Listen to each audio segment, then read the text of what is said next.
3 days after stepping into Alcatraz, Victor Halden reappeared across the bay, barefoot, trembling, and unable to recall anything beyond a single phrase carved into his forearm. "I am not me." But before the collapse, before the vanishing, before the fractured videos, there was his first step onto the island. The helicopter lifted off behind him, drowning the world in a wave of wind and dust. Then silence. Victor stood alone on the rust-streaked dock, eyes locked on the prison's empty facade. The others, 3 crew members he handpicked, hesitated to follow. He didn't blame them. Alcatraz wasn't just abandoned, it felt watchful. Victor Halden was 47, sharp-featured, with silvered hair cut tight and always dressed in black. There was a surgical precision to his movements, a man used to control, secrets, and leverage. He'd built his fortune exposing covert operations and buried technologies. This time, the secret was his own to uncover. GPS off, phones off. We film analog, we store local and no uploads until we leave the island. His voice echoed with certainty, but his eyes betrayed something else, something uncertain, almost shaken. He had negotiated 3 days of exclusive access. No guards, no oversight. Just him, his crew, and a place that had erased men. Inside the intake corridor, a high-pitched tone began pulsing through their audio gear. The sound tech frowned, adjusting dials. "It's not feedback, it's layered." Victor glanced at the monitor. No signal interference, just that steady hum, subtle, almost biological. Something about it made the hairs on his arms stand up. He veered from the team and entered the old warden's office alone. On the desk, beneath layers of dust, sat a locked steel box. He picked it open easily. Inside, folders marked Lazarus Protocol, Phase 1. No digital files, no backups, just ink, paper, and the unmistakable smell of chemicals once used in psych labs. One page described narrative saturation therapy. Subjects were placed in sensory isolation and fed artificial memories through guided scripts, stories spoken in the voices of people they trusted.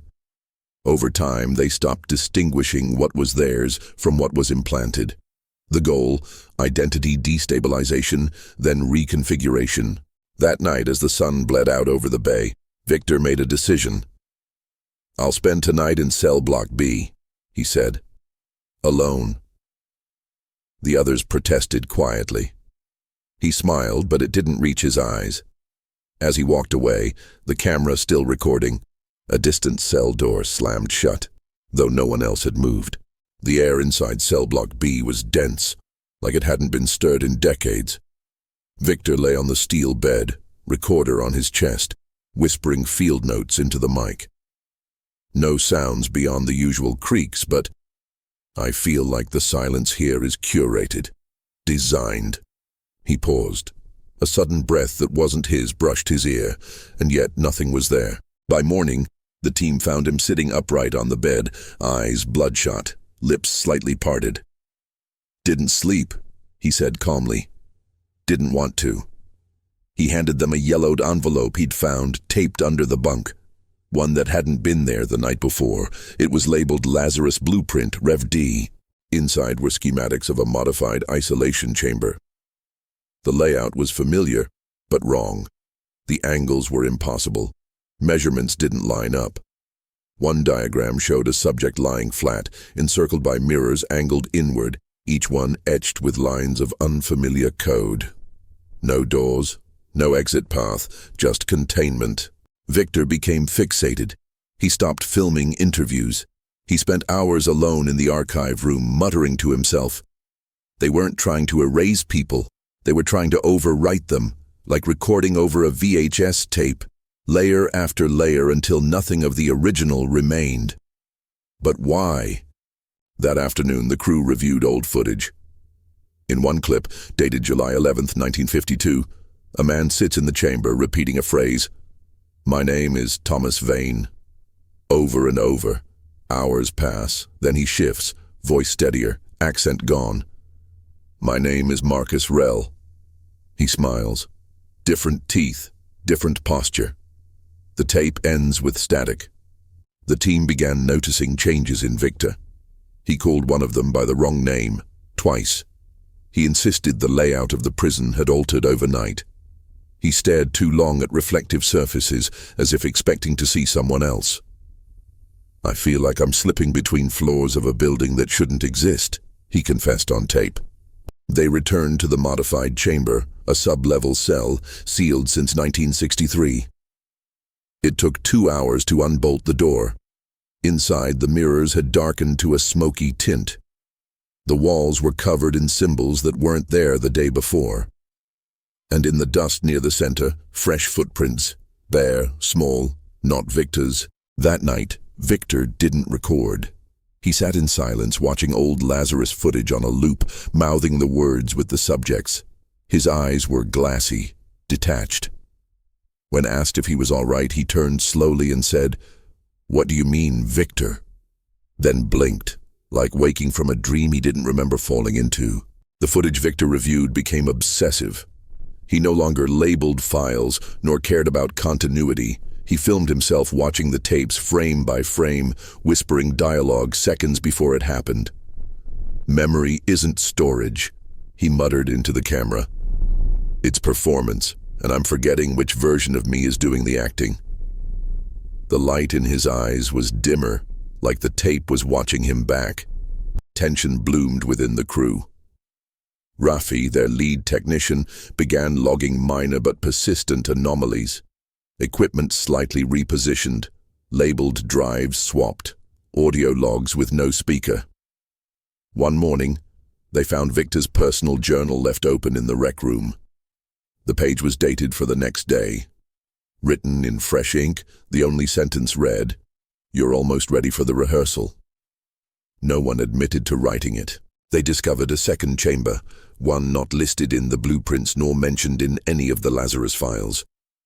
A narrow hallway, damp and unlit, led to a steel door, marked only with the Greek letter T. The air grew colder as they approached.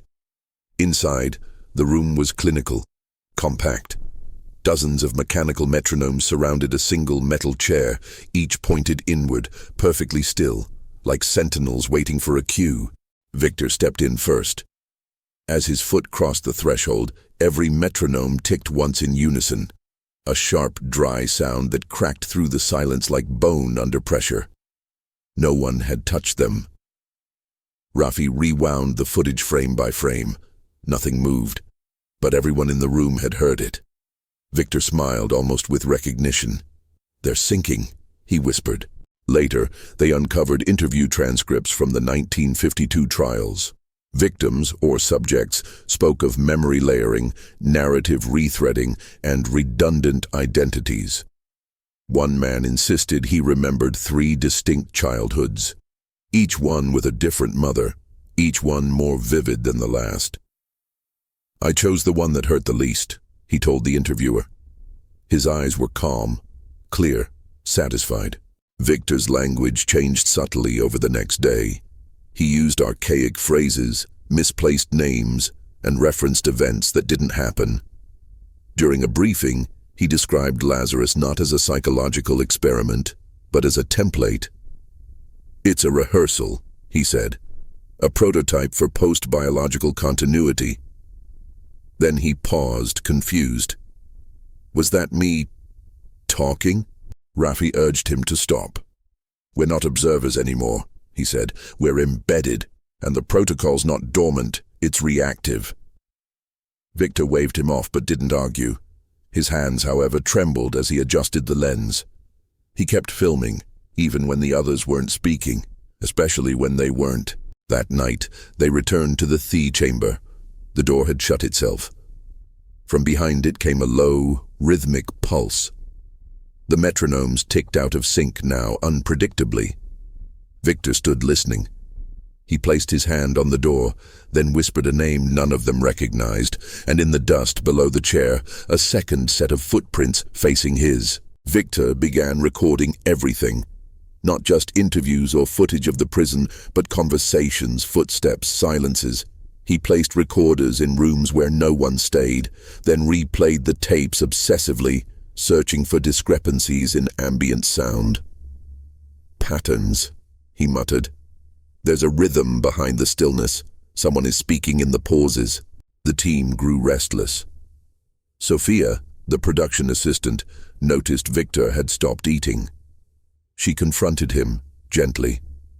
He looked at her as if trying to recall her face from a dream, then said, "You were in the interview room. You asked me about my father." She never had. That conversation never happened. That evening, while backing up raw footage, Rafi discovered a folder labeled Cycle B. It was locked with a biometric key, Victor's fingerprint. Inside, video of Victor in the theta chamber, seated, whispering to himself in a monotone. The file was time-stamped 36 hours into the future.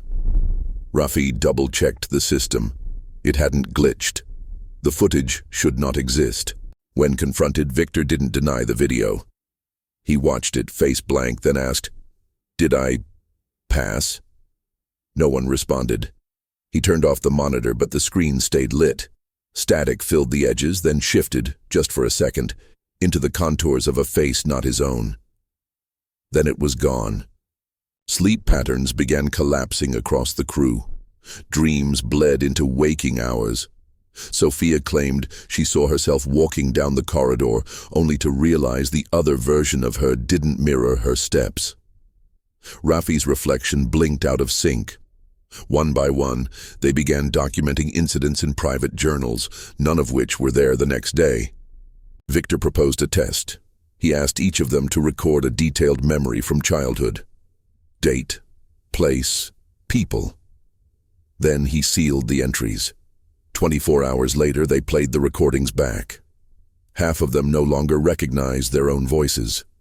One insisted the memory belonged to someone else. "I think Lazarus was never about erasing identity," Victor said during a late-night session. "It was about decoupling it, turning it into something that can drift, attach, and reattach, like a ghost looking for a host." His hands shook as he said it, but his voice was steady, almost rehearsed. The next morning, Victor was gone. His bed undisturbed, his gear left behind. But in the center of the theta chamber, the metronomes were ticking in perfect sync. On the seat, a fresh notebook, his, open to the first page, written in familiar handwriting, "Begin Cycle C." Victor's disappearance fractured the team. Rafi demanded evacuation. Sophia wanted to keep looking. The third member, Anders, refused to speak entirely. He stared at the theta chamber door, as if waiting for it to open again. It didn't. But that morning, they all heard it breathe, like something exhaling from within the walls. The notebook Victor left was filled with handwritten instructions, but the syntax shifted every few pages.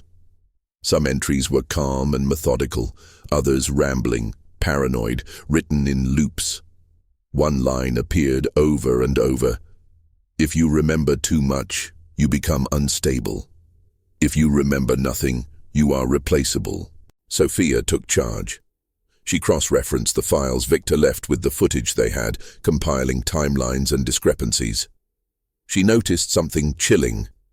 In every clip recorded after day 2, Victor's reflection never matched his mouth movements exactly. Not delayed.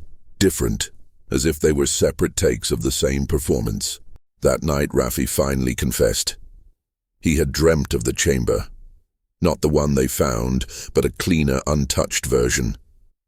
White walls, new mirrors, voices calling his name, but in Victor's tone. The dream ended with him inside the chair, staring at himself from the other side of the glass.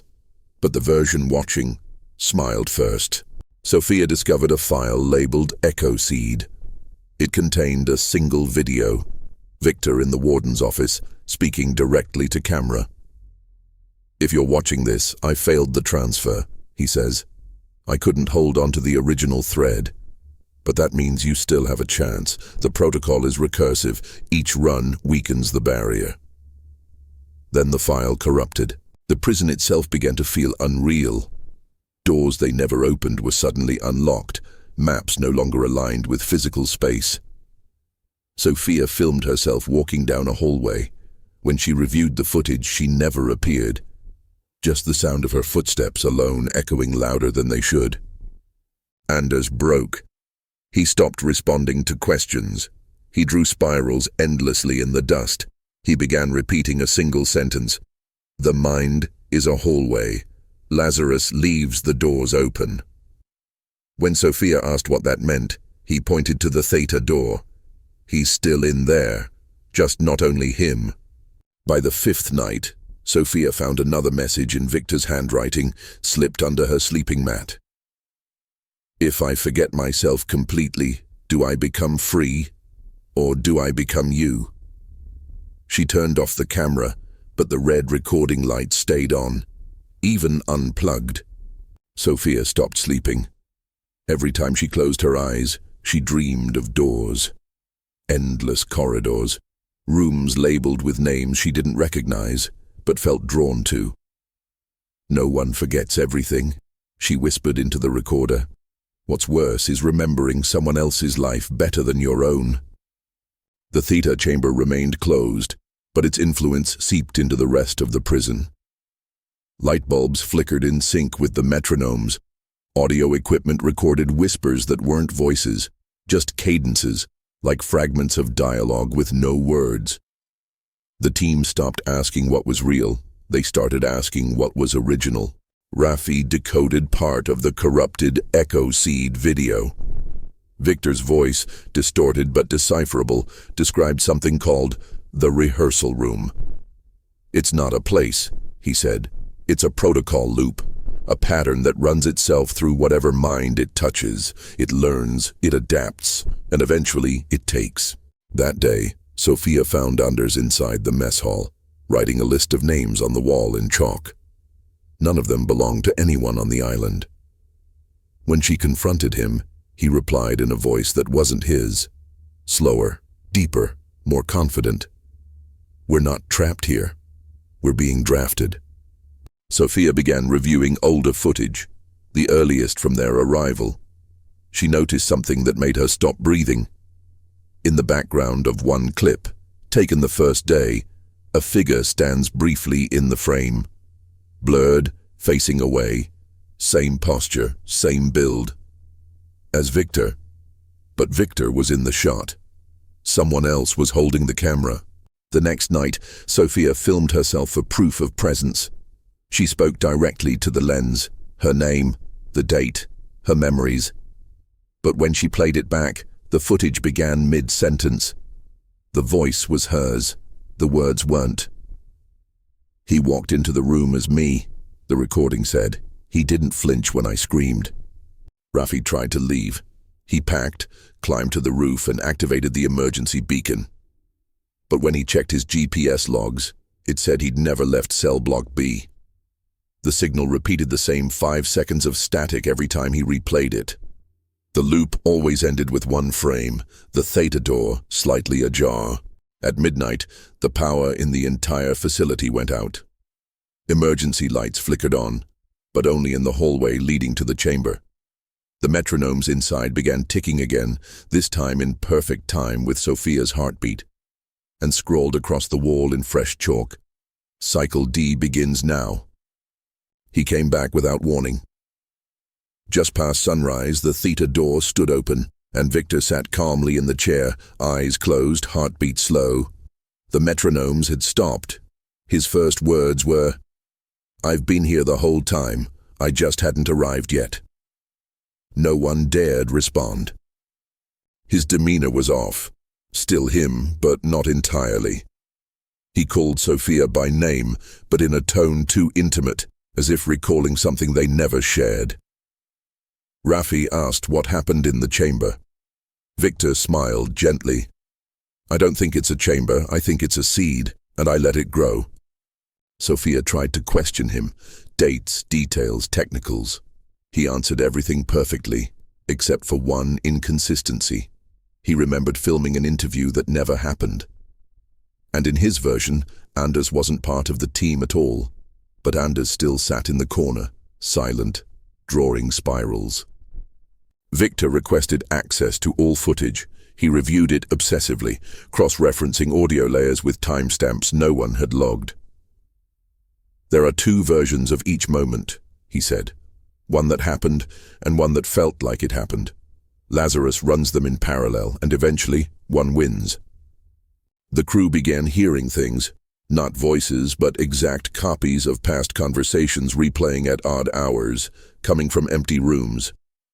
When they tried recording them, the audio reversed itself, speech backwards, rhythm intact. On playback, Rafi heard himself say, "I am not the first me to say this." Sophia confronted Victor. "Are you still in control?" she asked. He stared at his reflection in a shard of glass, then replied, "I don't think control is the point. I think the protocol wants to be remembered." His fingers twitched. "Or maybe it's remembering itself. Through us." Anders vanished that evening. His bed empty, spiral drawings erased, but they found one final mark scratched into the cement floor, the theta symbol, carved over and over, getting smaller with each repetition. Next to it, a phrase, "He was overwritten clean." That night, Sophia dreamed in third person. She watched herself watching herself, looping infinitely. In the final loop, Victor stood behind her, whispering, "Now you're ready for the real role." She awoke with a camera in her hand. It was recording. She hadn't pressed anything. The last full day on Alcatraz began with silence. No ticking, no flickering, just a sense of eerie symmetry, as if the island had completed its part in something larger. Victor stood by the edge of the courtyard, eyes closed, breathing slowly. "This place doesn't hold people," he said. "It rehearses them." Sophia and Rafi prepared to leave. Their gear was packed, recordings triple secured, and logs finalized. But as they reviewed the hard drives, something felt off. There were too many files, thousands more than they had recorded. Footage from angles no camera had been placed, conversations never held. Interviews with people neither of them remembered meeting. One file stood out, a full confession. Victor speaking directly to camera in the theta chamber. "I knew I was sick. The tumor made me desperate. I didn't come here to document Lazarus. I came to submit to it." He paused. "And now I know, it doesn't overwrite the self. It spreads it." They tried deleting the file. It regenerated instantly. Every time they removed it, 2 more copies appeared. One in reverse, one with different lighting. When they checked timestamps, each version was dated years in the past. The file wasn't corrupted. It was alive, branching, evolving, replicating. Rafi left first. The ferry retrieved him at noon. When he reached the mainland, his phone's voice assistant addressed him by the wrong name. His reflection in a store window wore a different jacket than the one he had on. That night, he couldn't recall what his own voice sounded like. Sophia stayed behind, one final night. She found Victor in the theta chamber, seated, serene. "You stayed," he said. "That means the protocol accepts you." She tried to speak, but her voice cracked, foreign, unsteady. He smiled gently. "It'll be easier if you stop resisting the other versions." The next morning, the chamber was empty. 2 sets of gear were found on the shore. One camera was still recording. 12 hours of static punctuated by frames of a woman's face, frozen mid-sentence. Sophia's, only older or newer. Her expression calm but wrong, like she was mid-performance. The episode ends on a final shot, Alcatraz from a drone's view. Empty. Still. The theta door closed. Over the footage, Victor's last voice log plays. "Lazarus doesn't resurrect the dead. It rehearses the living, until the next version gets it right."